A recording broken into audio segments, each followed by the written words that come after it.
I was blind, but just last night, my sight miraculously returned. I was about to share this joyous news with my parents when I found a crumpled tissue under my bed. On it, a single sentence was scrawled. "Don't tell them you can see." 3 months ago, I lost my sight in a car accident. My parents wanted to take better care of me, so our entire family moved to a secluded suburban villa. It was only last night that my vision miraculously returned. I planned to tell my parents the good news, but then I unexpectedly found a crumpled tissue under my bed. Being a very tidy person, I picked it up, but the words on the paper made me frown. "Don't tell them you can see." The handwriting was shaky, as if someone had written it in a hurry. There was no one else here. They clearly referred to my parents. I had no idea who could have slipped this note under my bed. In the past 3 months, only my parents and my husband, Kian, had been in my room. Just then, a knock echoed from the door. "Mia, mother made you some bird's nest soup." My mother's gentle voice sounded from outside. I casually tossed the tissue into the wastebasket, but when I opened the door, my pupils suddenly constricted. I saw a strange woman standing at the door, holding a bowl, smiling at me. Her lips were painted bright red, and her smile looked truly bizarre. This was clearly not my mother. I flinched back a step, staring at her in shock. My mother had a kind and benevolent face, but this woman looked incredibly sharp. None of her features resembled my mother's. The strangest thing was that her voice was identical to my mother's. I was about to ask her who she was when I suddenly remembered the words on the tissue.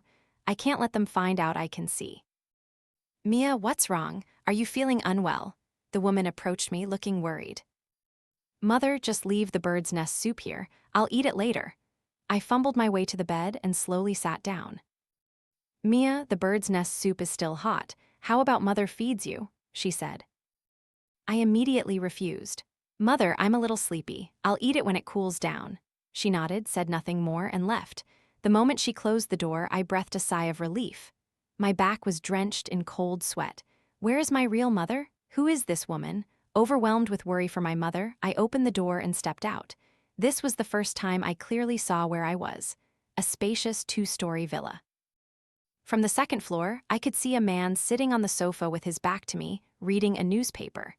This man must be my father. I looked around, making sure the woman wasn't in the living room, then lowered my voice and called, "Father." The man turned his head, and I saw his face.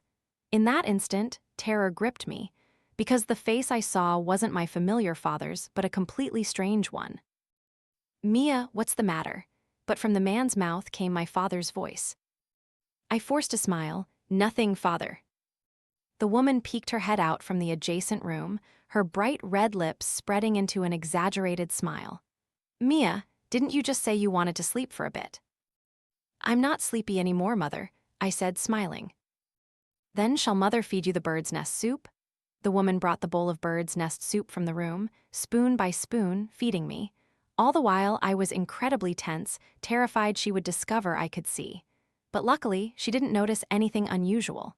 The bird's nest soup tasted sweet in my mouth, but I found it as flavorless as chewing wax. I had no idea if she had put anything in it. "What's wrong, Mia? Your face looks pale and you're sweating constantly." The woman still noticed my unusual state. She leaned in anxiously, her eyes staring intently into mine. Her eyes were very large, with a lot of white and very small irises. "I'm fine, I just don't know when my eyes will recover." I deliberately feigned disappointment. She smiled. "Mia, don't worry, you'll definitely get better soon." I forced a very awkward, strained smile. She stroked my head with a look of great affection. After returning to my room, I immediately locked the door and sat on the bed, my face full of fear. Half a month ago, my husband, Kian, had visited me once. My husband is a pilot, and his work keeps him very busy. That time, he and my parents had a very pleasant conversation. My father even got him so drunk that he stayed at the villa overnight. That meant that half a month ago, my parents were still my real parents. I found my phone. Previously, when I couldn't see, I always used voice mode. I immediately called Kian. The call connected quickly. Kian's voice was as warm as ever. "Mia, what's wrong? I just landed. I can come see you right away." "Kian, what I'm about to tell you might be hard to believe, but it's true," I said in a hurried voice. Kian was silent for a moment, then quickly replied, "Mia, as long as you say it, I'll believe anything." I told Kian everything. Kian said, "Mia, I'll be there right now. It takes about an hour to drive from the airport." Just thinking that Kian would arrive made me feel much more at ease. Suddenly, a knock echoed from outside. "Mia, it's time for your medicine." My father's voice sounded from outside, but I knew it wasn't my father but that strange man. My heart pounded, my eyes fixed on the door. Seeing that I didn't answer, the man began to twist the doorknob. "Why is the door locked? Mia, if you don't take your medicine, your eyes won't get better." The man urged me to open the door, but I was determined not to open it, no matter what, until Kian arrived. "Is she asleep?" "This girl," the man gave a helpless laugh, then I heard his footsteps going downstairs. Only then did I breathe a sigh of relief. Suddenly, I felt something was wrong. I had a strong feeling I was being watched. I anxiously walked to the door, listening for any movement outside. It was absolutely silent outside, not a single sound. It sounded like the man had left, but I still wasn't at ease, so I carefully bent down, trying to peek through the door crack to see the situation outside. And at that very moment, I came face to face with a pair of eyes with very small pupils, but a lot of white. The man was lying right outside the door crack, his eyes wide open, staring at me. In that moment, my entire body went cold, yet I was drenched in sweat. I pretended not to see anything, slowly fumbling on the ground. How strange, my phone clearly fell to the ground just now. The eyes disappeared from the door crack. I collapsed onto the floor, gasping for breath, my whole body exhausted. They were so strange, this peculiar couple who had appeared beside me, surely with some undisclosed purpose. I didn't know where my parents had gone. Now, the only thing I could do was wait for Kian to arrive. After an hour of agonizing waiting, I finally received a call from Kian. On the other end, Kian's voice sounded extremely anxious. "Mia, where are you?" Kian's question struck me as very odd. "I'm in the villa. You've been here before. Did you come to the wrong place?" I asked back impatiently. Kian said, "I'm at the villa, but you and uncle and aunt aren't here. The whole place is covered in dust. It looks like no one has lived here for a long time." His words astonished me. Kian even sent me a photo. Looking at the photo, it was indeed this villa, but it was exactly as Kian said. The house was full of dust, looking like it had been uninhabited for a very long time. The sofa was covered in a layer of dust, and there were even cobwebs in the corners. Clearly, this villa was completely different from where I was, but its layout was identical to the villa I was in. I suddenly remembered the newspaper the man had placed on the coffee table, and I quickly told Kian to take a picture for me. The picture was quickly sent. In the photo, there was indeed a newspaper on the coffee table, and according to the date on the newspaper, it was today's paper. My heart pounded, my hand holding the phone trembled incessantly. "Kian, I'm in the villa. If you don't believe me, I can video call you. What on earth is happening? Am I still alive?" At that moment, I almost collapsed, bursting into tears instantly. Kian said, "Mia, don't cry. I absolutely believe you. Don't say such foolish things. I've already called the police, don't be afraid. Listen to me, even though I don't know what's going on, before the police arrive, don't let them find out you can see. I don't know why they're impersonating uncle and aunt or what their purpose is, but for now, they probably won't harm you as long as you don't reveal any weakness. How much battery does your phone have? I need you to stay in constant contact with me." I looked down at my phone battery. I didn't have the habit of charging before bed, so my phone battery was only 15%. This amount of battery wouldn't last long. I hurriedly went to look for the charger. But strangely, I rummaged through the entire room and couldn't find it. I suddenly remembered that last night, when I didn't know my parents were fake, I had talked with that couple in the dining room. At that time, I was listening to an audiobook while charging my phone. The charger must have been left there. I'm going downstairs to get the charger. Looking out the door, I gritted my teeth, twisted the doorknob, and stepped out. The hallway was very quiet. It seemed the couple was in my parents' room. I quickly went downstairs, entered the dining room, and saw the charger still there. My heart secretly rejoiced. Just as I was about to unplug the charger, I felt something was wrong behind me. I turned around and came face to face with an emotionless expression. The woman's face was very close to mine. The corners of her mouth curved into a grotesque smile. "Mia, Mother just noticed you're walking downstairs much faster than before. Could it be that you can see now?" Fear instantly surged from my feet to the top of my head. My heart pounded. The woman's stark white eyes stared straight into mine. Mother, if I could see, I would tell you. My phone was just about to run out of battery. That's why I hurried. I've been living here for over 3 months now, so walking faster is normal. I tried to say naturally. The woman chuckled softly, her brightly painted red fingernails touching my cheek. Her fingers were as cold as snake skin, making me shiver uncontrollably. Mother thought Mia could see. Turns out Mother was happy for nothing. If Mia can see, don't hide it from Father and Mother, okay? Otherwise, Father and Mother won't be happy. Come, give Mother your phone, I'll help you charge it. The woman took my phone, leaned down, and glanced at the screen. Are you still talking to Kian? My tension was extreme. Kian's voice echoed from the other end of the line. Mother, I haven't had much time for Mia before. This time, I've asked for 14 days off to come take care of her. The woman smiled. Come quickly so Father can make your favorite braised pork. Mia misses you very much. I'll hang up for Mia, okay? It's not safe to charge your phone while on a call. Her voice and manner sounded like a mother who loved her daughter dearly. But only I knew that she looked like she was focusing on the phone, but in reality, her eyes were subtly glancing at me. When the woman left, my back was drenched in cold sweat. My legs trembled uncontrollably. Since Kian couldn't find this place, I was forced to leave the villa. I decided that once my phone charged to 30%, I would immediately leave. Suddenly, a small creak echoed from the kitchen. The kitchen cabinet door unexpectedly opened a tiny crack. I looked over at the sound and immediately turned pale with fear. Inside the kitchen cabinet, a pair of pale, lifeless, limp hands hung down. On the fingers of those hands was a black mole that I knew so well. It was my mother's hand.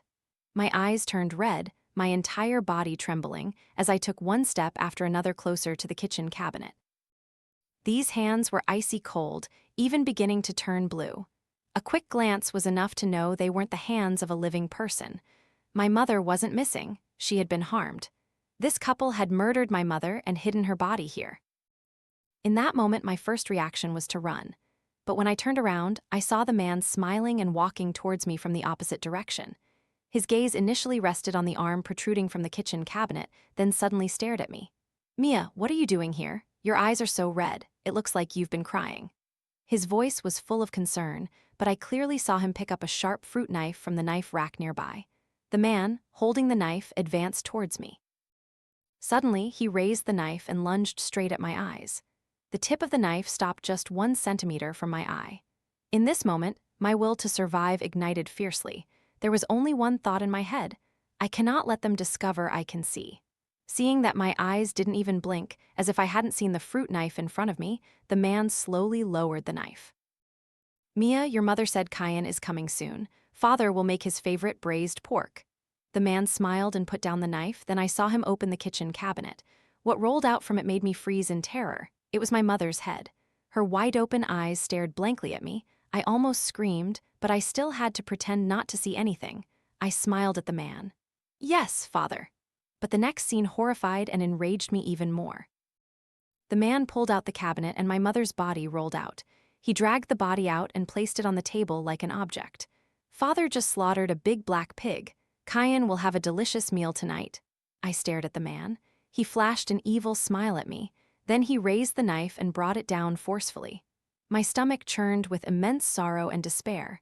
I wanted to leave, but the man blocked me. Mia, help Father with something, okay? This meat is a bit difficult to cut. Help Father hold it for a bit. This man was unbelievably insane. Or perhaps he was trying to test my reaction. I absolutely couldn't just calmly watch him do such cruel things to my mother. Father, I'm a bit tired. I want to go back to my room to rest for a bit. I regulated my breathing and said with a smile. Then go rest. Father can handle it here, the man replied with a smile. After returning to my room, I couldn't control my emotions anymore and burst into tears. The mother I loved with all my heart was dead, and I had to witness her being treated so cruelly. It was highly likely that my father had also met with an accident. I took a deep breath and called the police. I told them about my situation and gave them the villa's address. The police told me to lock my room door tightly, stay inside, and not go out. They said they would arrive within half an hour. After hanging up, I immediately locked my room door. Suddenly, my phone rang. It was Kian. Kian, Mia, are you okay? I'm okay. Hearing Kian's voice, I completely broke down, but I saw my mother's body. Kian was silent for a moment, then said, "Mia, calm down.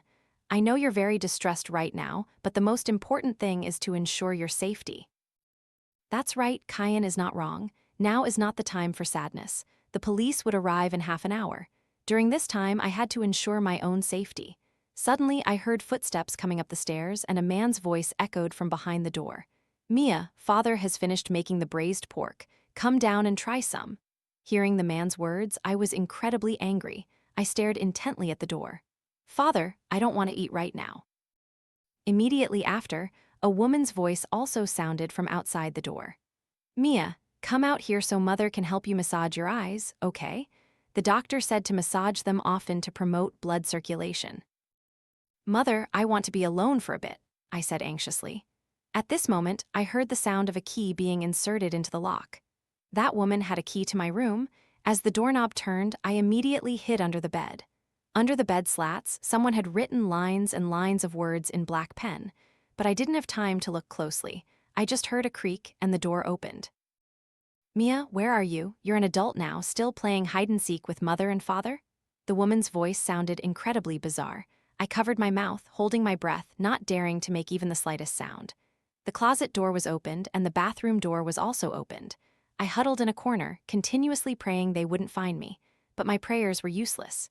Two emotionless faces appeared from under the bed, both smiling grotesquely at me. "Found you, Mia." I tried to swallow the scream building in my throat. "Mother, do you remember when we played hide-and-seek when I was little? I kind of missed those times, so I wanted to play hide-and-seek with mother and father for a bit." I smiled, stumbling out from under the bed. The woman looked at me and suddenly sighed. "Child, once when you were little you hid in the pigsty, and when mother found you your whole body was covered in dirt." Her words shocked me completely. It was true, this incident had happened when I was little, but how did she know? At that time my mother had carried me out of the pigsty. I had a fever for a day and a night. My mother herself had carried me to the town hospital for treatment. Then you got a fever. At that time, our family was poor and didn't have a car, and your father was away on business. Mother had to carry you on foot to the town hospital. You vomited all over mother's back, soaking her shirt. The woman smiled, her eyes filled with memories. My fingernails dug tightly into my palms. She had recounted these tiny details perfectly, without missing a single word. Seeing my silence, the woman approached and stroked my head. "Mia, this time Kian has really gone too far. Mother was only kind to him for your sake, but father and mother both hope you'll divorce Kian. Our daughter is so kind-hearted, how can she deserve such a terrible person like Kian?" I looked at the woman in shock. "Kian, what did Kian do?" I saw the woman glance at the man. The woman cautiously said, "Mia, have you forgotten what happened before the accident? You went to the airport to find Kian, saw Kian embracing a flight attendant, got angry, ran away, and then had the accident. After waking up, you became very strange, seemingly remembering nothing about Kian. Father and mother were afraid of upsetting you, so they didn't dare mention it, pretending they knew nothing. My body went limp and I slumped onto the bed. So the reason I had the accident was because of this. No, I can't believe what they're saying. They are clearly the ones who murdered my parents." "You are not my parents, I've seen it," I said coldly. I decided not to pretend anymore. The woman's face lit up with immense joy. She rushed forward and grabbed my face. "You can see again? Wonderful, mother is truly overjoyed." I forcefully pushed her away. "Stop pretending to be my mother. My mother was killed by you too. Her body was even cooked into braised pork by you." The man looked at me in a daze. "Mia, what are you saying? Your mother is right here. What body? That sounds horrible." "Are you still going to pretend?" I rushed downstairs, running into the kitchen. But the kitchen was spotless, without a single trace of blood. There was no sign of my mother's head on the floor, only a large pig's head. "This pig was sent by someone from the countryside yesterday for you to replenish your health," the man said, seemingly helpless. I frantically opened all the cabinets in the kitchen, but my mother's head had disappeared. The woman suddenly burst into loud sobs. "The doctor once warned us that you might experience some after effects from the accident, but we didn't pay attention. What's wrong with you now? Father and mother are still here?" I turned around and stared at these two unfamiliar faces. "What proof do you have that you are my parents?" The woman wiped away her tears, trembling as she pulled out her phone. I noticed a black mole on her finger, identical to my mother's mole. The woman showed me photos on her phone. In the pictures, I was leaning against them, smiling very sweetly. The dates on the photos were from 3 months ago, before I lost my sight. My face turned pale, and I kept backing away, unable to believe what I was seeing. It's all Kian's fault. If it weren't for him, my daughter wouldn't be like this now, the man said angrily, veins bulging in his neck. I stared at them blankly. Could it be that I really am sick? Are they my real parents? And because of my illness, I'm having hallucinations and misunderstanding them. Father, mother, I need to go back to my room to calm down. I was eager to know the truth. This time, they didn't stop me. The man nodded, his face heavy. I walked upstairs in a daze. If everything they said was true, if I was really sick, then what about the note under the bed? I stood on the second floor, looking down, and saw them sitting on the sofa, their faces filled with worry. I took a photo of them and sent it to Kian. Kian quickly replied, "Mia, aren't your parents fine?" It turns out they really are my parents. Everything is true. I am the one who is sick. I dazedly returned to my room. Kian, are you having an affair? Kian was silent for a moment, then said, "Mia, at that time you did see some things that made you misunderstand, but please believe me, I really wasn't having an affair." As for whether Kian was having an affair or not, it no longer mattered to me. Even if I was truly sick, there were still many unanswered questions. First, where was Kian right now? From the photo he sent me, he was clearly in a villa identical to this one. Second, who wrote the note under the bed? These questions flooded my mind. I remembered the words I found under the bed that I hadn't had a chance to read clearly, so I quickly crawled under the bed again. "Mia, this note was left by me. I am you from the previous loop. You are now repeating the exact same things. This is your 5th loop. Although it sounds illogical, those 2 people are truly not your parents. Don't believe anything they say. Don't trust Kian. Don't believe what he says about an identical villa. Think carefully. The photo he sent could be faked with Photoshop. Each time a cycle ends, you will lose your memories of the previous cycle. But luckily, you from the 4th loop managed to retain your memories, and these words are for you in this 5th loop. Don't trust the police. They won't help you. You will die at 8:00 p.m. tonight and enter the 6th loop unless you kill them before then. Perhaps you don't believe what I'm saying, but Kian will try every possible lie to stop you from killing them." "Mia, are you still on the line?" Kian asked. "Kian, I'm going to kill them," I said calmly. "No, Mia, you can't kill them. You can't do it. You can't." I immediately hung up the phone and gently opened the door. I saw them standing in the kitchen, ravenously devouring the plate of braised pork. My heart pounded violently. I feel like she doesn't trust us much. Why don't we just kill her? Why do I feel like she's about to come out? Suddenly, the man looked up and stared in my direction. I quickly recoiled, my heart pounding. I heard footsteps coming up the stairs. "Mia, where are you?" "My good daughter." I hid in the closet, clutching a fruit knife, my palms drenched in sweat. Outside the window, it seemed to have started raining heavily. Loud thunder boomed. I peered through the crack and saw a pair of eyes very close. "Found you." I was dragged out by the man. The woman gripped my shoulder tightly. "Mia, why don't you believe us? You're sick, your condition is very serious. Father and mother will take you to the hospital." My heart raced. I bit the woman's hand. I used all my strength, and the woman recoiled in pain. I raised the knife and plunged it forcefully into the woman's arm. "Mia," Kian stood behind me panting. I turned around and saw his pale face. "Mia, what are you doing? They are your parents, you're sick." Kian pulled out a report and threw it forcefully at me. I picked up the report. It was a certificate of my psychological state. The report stated that my psychological condition was extremely unstable, accompanied by delusions, hallucinations, and other symptoms. "Mia, listen to me explain. I didn't betray you. That colleague just fell and I only helped her up. You've always been very sensitive and suspicious, controlling me very tightly. These things aren't important, but I never expected you to ignore my explanation and run out, leading to the accident. Mia, father and mother have worked so hard to take care of you. Put the knife down." Kian looked at me with a strained expression. The woman also looked at me with tearful eyes, not caring about the pain from her wound, only looking at me with an expression full of pity. At this moment, that sentence echoed in my mind again. "Kian will make up all sorts of lies to stop you." Many images suddenly appeared before my eyes. My mother carrying me to the town hospital, but I accidentally vomited on her. My father, with a kind smile, taking out a small orange cat I had longed for. The day I got into a prestigious high school, my father, who had never cooked, clumsily prepared a table full of delicious dishes for me. Their faces appeared before my eyes. Gentle, benevolent, they embodied the best qualities of parents. But their faces were definitely not the faces of the couple standing before me now. No matter how much my parents changed, they would never make me feel this fear and strangeness. I was determined. Under Kian's astonished gaze, I acted against that couple. I thought they would resist, but to my surprise, they didn't. Their eyes were filled with hatred, along with a fleeting hint of fear. And at that very moment, everything before me seemed to reset, dispersing into countless tiny fragments. I saw Kian standing there motionless, looking at me with complex eyes. "You did it, Mia."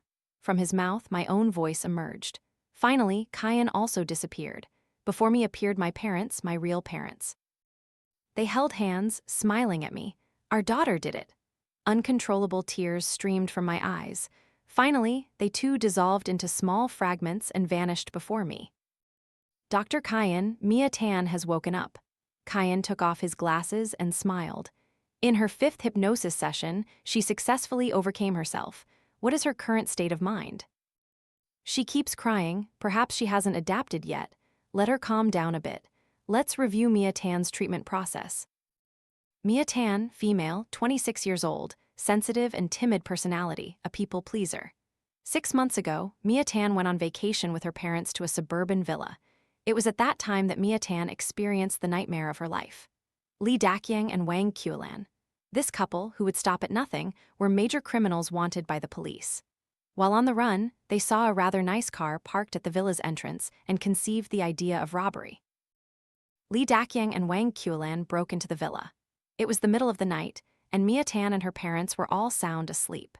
The Lee Dakyang couple initially only intended to steal some money and leave, but unexpectedly, Mia Tan's mother suddenly came out to use the restroom. They brutally murdered Mia Tan's mother. Mia Tan's father was awakened by the horrific scream. He was very intelligent and immediately realized that his wife had met with an accident. He took advantage of the robber's carelessness and ran into Mia Tan's room. He woke Mia Tan up and told her to hide under the bed. Lee Dakyang and Wang Qiulan quickly discovered Mia Tan's father. Mia Tan, hiding under the bed, witnessed them slitting her father's throat. Before he died, Mia Tan's father mouthed something to her. "Don't be afraid." After Kian finished narrating Mia Tan's experience, he adjusted his glasses. After that event, Mia Tan suffered from survivor's guilt. She carried immense guilt, blaming herself for not running out to help her father. Due to her overly timid and insecure personality, Mia Tan lived in agony. She even developed symptoms such as delusions and hallucinations. Mia Tan imagined that her parents were still alive, but according to her descriptions, the faces she saw were those of Lee Dakyang and Wang Qiulan. To treat this condition, I performed hypnotherapy. Mia Tan perceived me as her husband. In her mind, she constructed my identity. I am her spiritual anchor and also the deep instinct in her subconscious. When she saw her father being killed, human instinct is fear and panic, so Kian would try every means to prevent her from taking that brave step. My identity in that scenario symbolized the hindrance of the weak instinct in Mia Tan's heart. But in the end, she overcame this fear and achieved self-forgiveness. A curious intern asked Dr. Kian, "So, what about the identical villa the patient mentioned?" That villa is the actual place where Mia Tan witnessed her parents being killed, but in her mind, she constructed another villa, a place that bound her. After Kian completed his presentation, he entered Mia Tan's room. Mia Tan cried silently, but Kian knew she had successfully emerged from her pain. Perhaps the greatest human pain is the inability to forgive oneself.